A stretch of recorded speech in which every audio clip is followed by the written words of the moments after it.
Welcome back to the Morning Lift, and boy, do we have some exciting off-season topics to cover today, or at least as exciting as it gets at this point in the year. The biggest one being the franchise tag as it opened up yesterday. We've got a couple of leading candidates to receive this award, if you will, right? We've got Lamar, Geno Smith, Tony Pollard, Darren Payne of the Commanders, Orlando Brown, Evan Ingram. I don't know if these guys would consider it the same level of award as I just alluded to, but the interesting one is certainly Lamar. Okay, now why is that? Because Lamar may not play under this franchise tag, and that opens up the possibility for two different kinds of franchise tags that I didn't even know existed before I looked into this. The first type of franchise tag allows the team to be able to accept trades for the player, and the second means that nobody is allowed to trade for the player, the exclusive tag, if you will. It's very expensive. I think it's going to cost them around $45 million in comparison to around $13 million. If I'm wrong, it's because I don't understand this shit. So, what the Ravens need to do is communicate with Lamar and understand if he's going to play or not this season under the franchise tag, because they are expected to franchise tag him. I don't think they're going to get a deal done. If it comes down to it and Lamar's like, yeah, I'm not going to play under that tag, bro, then the team's going to have to be like, yeah, well, we're not giving you the exclusive tag then, because that's a waste of $45 million if you're not even going to be our guy, right?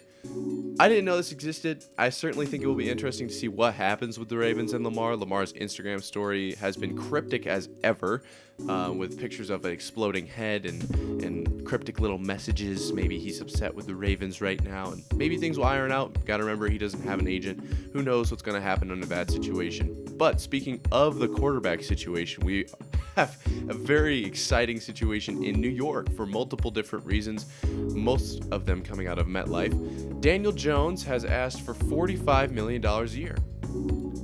Now, Danny, I'm not going to lie to you. That is a lot of money, and I don't think they're going to pay you that. I don't know. I'm not working in the front office of the NFL, but unfortunately, I don't think that's how it's going to work. He threw 15 touchdowns last year and had a, quote, career year. I don't personally see that being the best option for the Giants. A couple of people have said they need to, maybe do a little bit of thinking with Daniel Jones to see if they can get him to decide on a better option. Otherwise, I don't think he's going to want to get moved on from. I don't think Brian Daboll will do that, but it is apparently clear that Saquon isn't exactly very close to a deal either up there, which is interesting.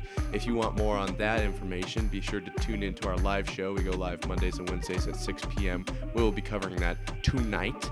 But the other situation that is heating up like a piece of bacon on a little sizzling pan there is the quarterback situation for the Jets. Now, why is this? Because first off, this is probably the first time in 35 years that anyone's been excited to be the quarterback of the Jets with such a young, talented roster. Teams are potentially looking to trade Aaron Rodgers and or Derick Carr could be making his way over there. Derick Carr visited last week and things went, quote, very well. The Jets were able to tell him, you could end up being a first ballot Hall of Famer if you play for us. Now, what does that mean? Absolutely nothing. He could not be a first ballot Hall of Famer. I don't think that really means a lot from the Jets organization, but when I first read it, I know it pinged my interest, so it definitely at least got the dopamine center in Derick Carr's brain rolling a tiny bit. Who knows?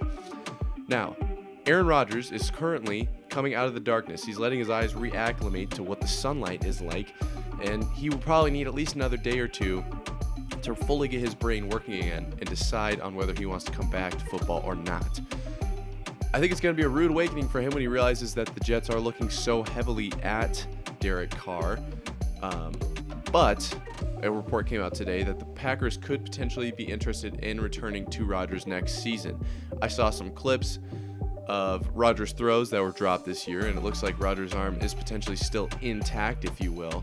I don't know where Rodgers will end up. I don't think it will be for the Jets, and I seriously don't think it will be for the Packers, but I've been wrong many a times before. So that's a situation that I think we should keep a very close eye on because it's going to play a very large role in who ends up in the playoffs and the Super Bowl next year. As a Patriots fan, obviously, I kept a close eye on the Jets.